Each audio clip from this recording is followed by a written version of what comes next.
Pandian store serial next promo என்ன மாதிரியான ட்விஸ்டாக்க போகுதுன்னு பார்க்கலாம். பாண்டியன் நம்ம கதிர்க்காக வெயிட் பண்ணிட்டு இருக்காங்க. ராஜி வந்து எதுக்காக மாமா வெயிட் பண்ணிட்டு இருக்கீங்க, வேண்டாம் எதா இருந்தாலும் காலையில் பேசிக்கோங்க, இப்போ அவர் டயர்டாக வேலை முடிச்சுட்டு வருவார், உடனே அவரை திட்டணுமான்னு சொல்லிட்டு கேட்குறாங்க. இங்கே பாருமா, உன் புருஷனை திட்டத்துக்காக மட்டும்தான் நான் வச்சிருக்கேன்றது அர்த்தம் கிடையாது.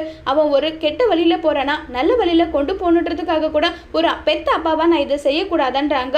இல்லை மாமா, உங்களுக்கு இல்லாத உரிமை கிடையாது, நான் இப்போவும் சொல்கிறேன், உங்களுக்கு எல்லா உரிமை இருக்கு, அது தனியா 4 செவத்துக்குள்ள நடத்துறது வேற, இப்ப பேசுறது வேறன்றாங்க. ஏதோ தெரியாம ஒரு தப்பு பண்ணிட்ட கோபத்துல அதுக்காக அதுவே சொல்லி காட்டணுமான்னு சொல்லிட்டு இருக்கும்போது கரெக்டா நம்ம கதிர் வந்துடுறாங்க. கதிர் எதுவும் பேசாம ரூமுக்குள்ள போனதோ டே கதிர்னு சொல்லிட்டு கூப்பிடுறாங்க. பாண்டியன் என்ன விஷயமான்னு சொல்லிட்டு கேட்குறாங்க. காலையில நடந்ததுக்கு மன்னிப்பு கேட்டுக்கிறேன், நான் அந்த அளவுக்கு அவ்வளோ சீக்கிரமா கை நீட்டி இருக்க கூடாது, எல்லாம் தப்பும் பண்ணிடுறது, அதுக்கப்புறம் சாரி கேட்டா எல்லாமே முடிஞ்சிட போதா, இருக்கட்டும் பரவாயில்லன்னு சொல்றாங்க. நான் தான் சொல்றேன்லடா சாரி, உனக்கு என்ன விருப்பமா இருக்கோ அதை நீ செஞ்சுக்கோ, நான் கேள்வி கேட்க மாட்டேன்னு சொல்லிட்டு பாண்டியன் அங்கிருந்து கிளம்பி போறாங்க. உடனே கதிர் அமைதி அங்கிருந்து போனதும் அதான் மாமா மன்னிப்பு கேட்டுட்டாரு இல்ல, மறுபடியும் இப்படி முகத்தை தூக்கி வச்சுட்டு இருந்தா எப்படி இருக்கு, ப்ளீஸ் தயவு செஞ்சு பேசுங்கன்றாங்க.